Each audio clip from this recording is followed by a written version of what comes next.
précisément il est question de l'eau, on peut considérer que c'est un exemple qui est assez pertinent, dans la mesure où il ne s'agit pas de dire que l'eau est par nature un bien commun. Il s'agit de mettre en évidence ce que certaines luttes ou certains mouvements ont permis de dégager concernant justement ce rapport à l'eau,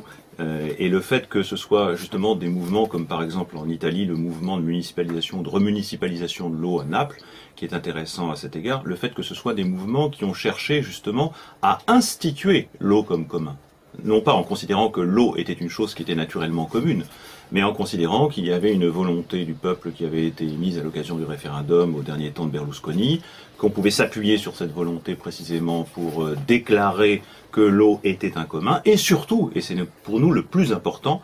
que des structures de démocratie participative devaient être mises en place précisément pour prendre en charge l'eau comme commun. Ce qui veut dire que le commun, on le voit à travers cet exemple-là, implique d'emblée la mise en place de structures de démocratie participative. Le fait que justement, ça n'est pas, encore une fois, une chose parmi telle ou telle qui devrait être sélectionnée parce qu'elle aurait en soi des propriétés matérielles qui feraient qu'elle serait commune par destination, mais c'est le fait que des collectifs